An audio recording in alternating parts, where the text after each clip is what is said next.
नमस्ते, सत श्री अकाल। मैं अश्वनी कुमार आज फिर आपके सामने एक नया टॉपिक लेके प्रस्तुत हुआ हूँ। कल मैंने आप लोगों को केंद्रक बताया था, न्यूक्लियस बताया था। आज मैं आप लोगों के समक्ष एक नया टॉपिक लेके आया हूँ जिसका नाम है क्रोमोसोम, गुणसूत्र। आज मैं आप लोगों के समक्ष गुणसूत्र पर चर्चा करूंगा और इसका डिटेल्स मैं अच्छी तरह से आप लोगों को बताऊंगा। आप लोग इसके लिए रेडी हो जाएं।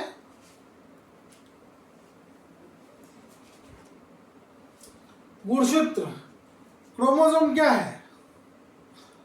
क्रोमोसोम एक सामान्य कोशिका एवं केंद्रक में क्रोमोसोम महीन, लंबे तथा हाईली क्वाइल्ड धागे के रूप में दिखते हैं। एक जनरल कोशिका जो होती है क्रोमो के केंद्रक में क्रोमोसोम रहता है, दिखाई पड़ता है, महीन होता है, पतला होता है, लंबे धागे जैसा, हाईली क्वाइल्ड होता है, बहुत ज़्यादा क्वाइल्ड होता है, कुंडलित होता है। तो एक जनरल कोशिका में क्रोमोसोम हाईली क्वाइल्ड, महीन और धागे जैसा संरचना के रूप में दिखाई देती है। ठीक है। क्रोमोसोम कोशिका विभाजन यानी सेल डिवीजन के समय स्पष्ट दिखाई देते हैं। क्रोमोसोम जो है, ये केंद्रक जो है, केंद्रक के अंदर क्रोमोसोम है। ये क्रोमोसोम कब स्पष्ट रूप से दिखाई देते हैं? ये क्वेश्चन आएगा कि क्रोमोसोम सेल में कब स्पष्ट रूप से, विजिबल रूप से, पूरी तरह स्पष्ट रूप से दिखाई देते हैं? तो वो अवस्था होगी सेल डिवीजन, कोशिका विभाजन। ठीक है। सामान्यतः क्रोमोसोम बेलनाकार होते हैं। सामान्यतः जनरली क्रोमोसोम कैसे दिखाई देते हैं? बेलनाकार, बेलनाकार, इस तरीके का, ये इस तरीके का बेलनाकार दिखाई देते हैं क्रोमोसोम। क्रोमोसोम है ये। प्रत्येक क्रोमोसोम में 3 भाग होते हैं। प्रत्येक क्रोमोसोम जो होता है उसका 3 भाग होता है, पेलिकल, मैट्रिक्स और क्रोमेटिड्स। प्रत्येक क्रोमोसोम के 3 भाग होते हैं। कौन कौन? पेलिकल, मैट्रिक्स और क्रोमेटिड्स। ठीक है। तो क्रोमोसोम के सबसे बाहरी आवरण जो होता है, क्रोमोसोम का सबसे बाहरी आवरण जो होता है, ये आवरण जो होता है, ये आवरण जो होता है, यही कहलाता है पेलिकल। ये क्या कहलाता है? पेलिकल कहलाता है। ठीक है। पेलिकल के द्वारा घिरा हुआ भाग मैट्रिक्स कहलाता है। और पेलिकल के द्वारा, पेलिकल बाहरी रचना हो गई, और पेलिकल के द्वारा जो घिरा हुआ भाग जो है वो क्या कहलाता है? मैट्रिक्स कहलाता है। यानी पेलिकल ये है, पेलिकल ये, इसके द्वारा घिरा हुआ भाग जो है पेलिकल के द्वारा घिरा हुआ भाग मैट्रिक्स कहलाता है। मैट्रिक्स जो होता है लिक्विड टाइप का होता है, जो क्रोमोसोम में बह जाता है, वो पेलिकल के द्वारा घिरा हुआ रहता है, मैट्रिक्स। ठीक है। मैट्रिक्स में क्रोमोसोम की पूरी लंबाई में 2 समानांतर कुंडलित धागे की संरचना होती है, इसे अर्धगुणसूत्र क्रोमेटिड्स कहते हैं। और मैट्रिक्स जो होता है, क्रोमोसोम, ये जो बीच का भाग होता है ये सेंट्रोमियर, और ये जो भाग होता है, पेयर भाग जो होता है, ये पेयर भाग जो होता है, ये पेयर भाग जो होता है, ये कहलाता है क्रोमेटिड्स। क्रोमेटिड्स, ये क्रोमेटिड्स कहलाता है। ये एक नहीं, एक साइड, एक दूसरा एक साइड, दोनों मिलकर जो जोड़ा जो होता है वो क्रोमेटिड्स कहलाता है। यानी ये दोनों जोड़ा जो है क्रोमेटिड्स कहलाता है। ठीक है। प्रत्येक क्रोमेटिड्स में 2 या अधिक अत्यंत महीन कुंडलित क्वाइल्ड धागे की संरचना जिन्हें क्रोमोनिमाटा कहते हैं। और प्रत्येक क्रोमेटिड जो होता है उसमें 2 या अधिक अत्यंत महीन, क्वाइल्ड, काफी महीन और क्वाइल्ड रचना होती है, इसे क्रोमोनिमाटा कहते हैं। क्रोमेटिड्स में क्या पाया था, क्रोमेटिड पाया जाता है। ठीक है, क्रोमेटिड्स जो होते हैं डीएनए तथा हिस्टोन प्रोटीन का बना होता है। क्रोमेटिड का कंस्टिट्यूशन क्या है, कंपोनेंट क्या है, डीएनए तथा हिस्टोन प्रोटीन। क्रोमेटिड्स किस चीज का मिलकर बना होता है, क्रोमेटिड जो है डीएनए प्लस हिस्टोन प्रोटीन से मिलकर बना होता है, प्रोटीन से मिलकर बना होता है। यानी क्रोमेटिड किससे मिलकर बना होता है, डीएनए तथा हिस्टोन प्रोटीन से मिलकर बना होता है। ठीक है, क्रोमोसोम में दोनों क्रोमेटिड्स एक स्थान पर सेंट्रोमियर के द्वारा एक दूसरे से मिले रहते हैं। अब क्रोमोसोम जो है इसमें दोनों क्रोमेटिड्स जो है ये एक हो गया, ये एक हो गया, या ये हो गया, ये एक हो गया, ये एक हो गया। ये किससे मिलकर, किससे,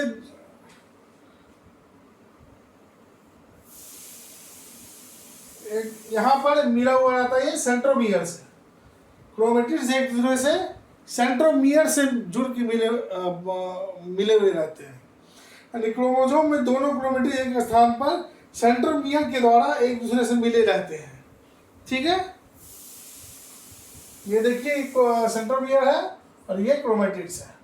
यानी एक क्रोमेटिड्स जो है एक पेयर क्रोमेटिड जो है सेंट्रोमियर के द्वारा एक दूसरे से मिले हुए हैं।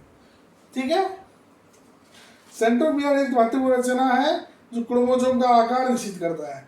और सेंट्रोमियर क्या करता है, क्रोमोसोम का आकार, शेप को डिटरमिनेट करता है, निर्धारित करता है, निश्चित करता है। ठीक है, तथा कोशिका विभाजन के समय स्पाइंडल फाइबर से क्रोमोसोम को संलग्न करता है। और ये सेंट्रोमियर क्या करता है, जब सेल डिवीजन होता है उस समय स्पाइंडल फाइबर का फॉर्मेशन होता है, उसमें क्रोमोसोम को संलग्न करता है। ठीक है, क्रोमोसोम पर बहुत से जीन होते हैं। क्रोमोसोम जो होते हैं, ये क्रोमोसोम हो गया, ये क्रोमोसोम है, इसमें बहुत सारे जीन होते हैं, ये जीन होते हैं। ठीक है, जीन होते हैं। जीन क्या होते हैं, यह जीन डीएनए की फंक्शनल यूनिट होती है। यह जीन क्या है, डीएनए की इकाई होती है। डीएनए की इकाई क्या होती है, डाईऑक्सीराइबोन्यूक्लिक एसिड की इकाई क्या होती है, जीन होती है। डीएनए की आनुवंशिक विशेषताएं जीन के कारण ही होती है, और डीएनए की आनुवंशिक विशेषताएं जो होती है जीन के कारण ही होती है। हेरिडिटरी कैरेक्टर जो one cell to daughter cell में जाती है, पेरेंट सेल से डॉटर सेल में जाती है, वो जीन के द्वारा ही जाती है, जो कि डीएनए में पाया जाता है। ठीक है, जीन ही आनुवंशिक गुणों के लिए उत्तरदायी है, इसलिए जीन को वेहिकल्स और हेरिडिटी कहा जाता है। क्योंकि जीन ही आनुवंशिक गुणों के लिए उत्तरदायी है, इसीलिए जीन को वेहिकल ऑफ हेरिडिटी कहा जाता है, वेहिकल ऑफ हेरिडिटी कहा जाता है। ठीक है, क्रोमोसोम की संख्या, नंबर ऑफ क्रोमोसोम। क्रोमोसोम सदा एक जोड़े में रहते हैं। क्रोमोसोम जब भी रहेगा, एक बीच में सेंट्रोमियर, एक इस साइड एक इस साइड, यानी एक जोड़ा में ही रहता है।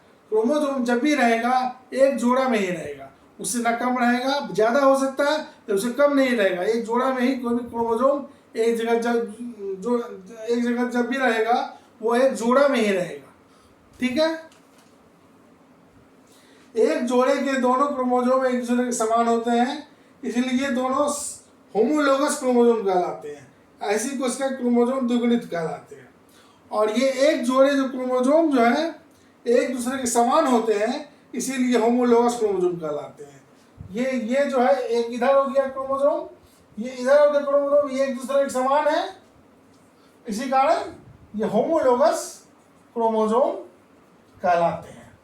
होमोलोगस क्या है कि दोनों क्रोमेटिड्स जो होता है इसका वो बराबर होता है, इसीलिए होमोलोगस क्रोमोसोम कहलाते हैं। और ये डिप्लॉयड होते हैं, इस समय ये डिप्लॉयड होते हैं, द्विगुणित होते हैं। युग्मकों जैसे स्पर्म्स, शुक्राणु तथा ओवम, अंडाणु में क्रोमोसोम की संख्या आधी होती है। युग्मक हो गया गैमेट्स जैसे स्पर्म्स, शुक्राणु और ओवम, अंडाणु में क्रोमोसोम क्या होता है, हैप्लॉयड अवस्था में रहता है। ठीक है, ऐसे कोशिका के क्रोमोसोम समूह अगुणित हैप्लॉयड कहलाते हैं। यानी युग्मक जो होता है, गैमेट जो होता है, उसमें स्पर्म और ओवम जो होता है उसमें क्रोमोसोम की संख्या क्या होती है, हैप्लॉइड अवस्था में हमेशा रहती है, यानी स्पर्म और ओवम में क्रोमोसोम की संख्या हैप्लॉइड होती है। ठीक है। डीएनए एवं आरएनए की संरचना, डीएनए की अधिकांश मात्रा केंद्रक में होती है, यद्यपि इसकी कुछ मात्रा माइटोकॉन्ड्रिया आधारित लवक में भी मिलती है। डीएनए पॉलीन्यूक्लियोटाइड होते हैं। डीएनए की अधिकांश मात्रा न्यूक्लियस में होती है। डीएनए अधिकांशतः केंद्रक में पाए जाते हैं, न्यूक्लियस में पाए जाते हैं, लेकिन कभी कभी ये माइटोकॉन्ड्रिया में पाए जाते हैं और हरित लवक क्लोरोप्लास्ट में भी पाए जाते हैं। डीएनए पॉलीन्यूक्लियोटाइड होते हैं। डीएनए क्या होते हैं, पॉलीन्यूक्लियोटाइड होते हैं। बहुत सारे न्यूक्लियोटाइड मिलकर बनते हैं डीएनए, इसीलिए पॉलीन्यूक्लियोटाइड कहलाते हैं। ठीक है। आधार बेस, डीएनए में उपस्थित आधार बेस दो प्रकार के होते हैं। डीएनए में दो प्रकार का बेस पाया जाता है। वो कौन कौन है, एक तो है प्यूरिन, दूसरा है पिरामिडिन। प्यूरिन क्या होता है, प्यूरिन में एडेनिन और गुआनिन होते हैं और पिरामिडिन में थाइमिन और साइटोसिन होते हैं। प्यूरिन में क्या होते हैं, एडेनिन और गुआनिन होते हैं और पिरामिडिन में थाइमिन और साइटोसिन होते हैं। ठीक है। एडेनिन हमेशा थाइमिन से डबल बॉन्ड जुड़ा रहता है। एडेनिन जो होता है हमेशा थाइमिन से डबल बॉन्ड जुड़ा रहता है, ये हमेशा। ठीक है। और जो है साइटोसिन गुआनिन से हमेशा ट्रिपल बॉन्ड जुड़ा रहता है और साइटोसिन गुआनिन से हमेशा ट्रिपल बॉन्ड जुड़ा होता है। ठीक है।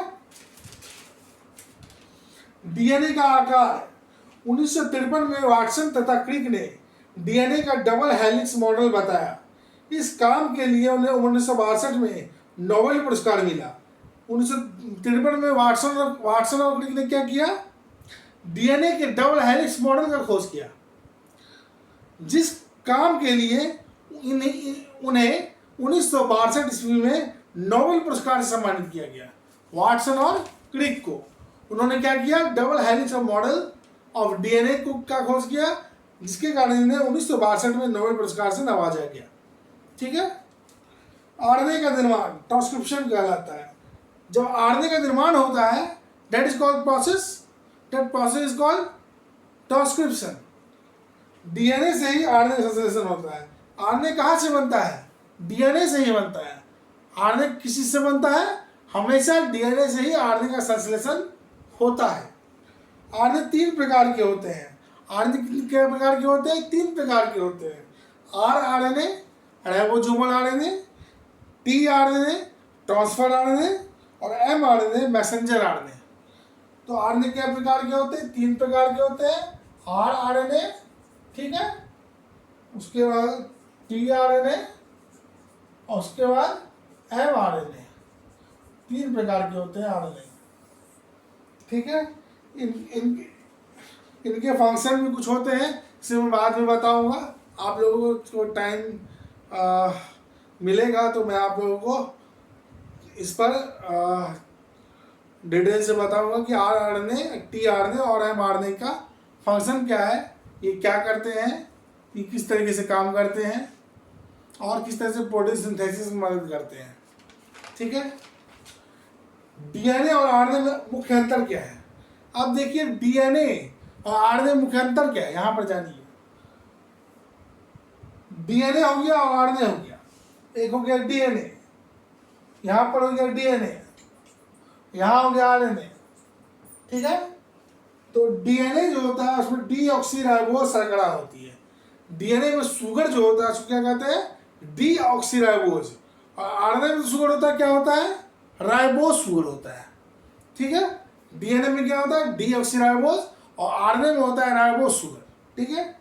दूसरा अंतर यह है डीएनए और आरएनए में, इसमें बेस एडेनिन, गुआनिन, थाइमिन और साइटोसिन होते हैं।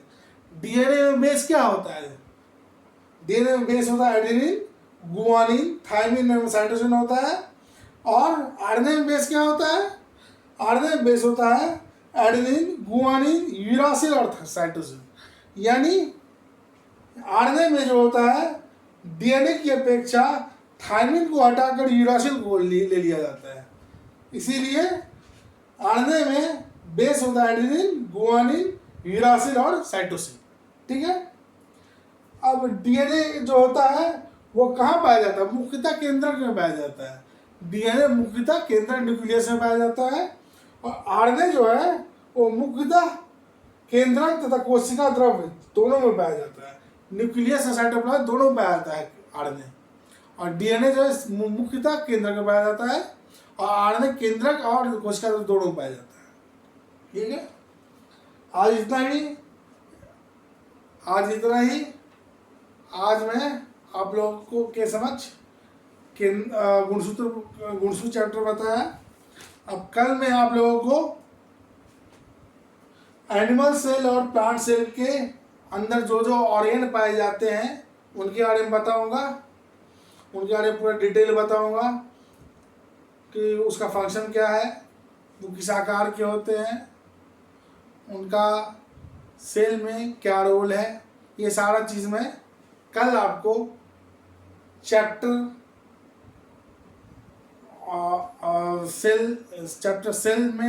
सेल ऑर्गेनेल में बताऊंगा। ठीक है, इतना करके मैं अपनी वाणी को विराम देता हूँ। आप लोगों को कोई दिक्कत हो तो कमेंट सेक्शन में कमेंट कीजिए, और जो है सब्सक्राइब भी कीजिए, और लाइक बटन दबाना ना भूलें। ठीक है, सत श्री अकाल, जय हिंद।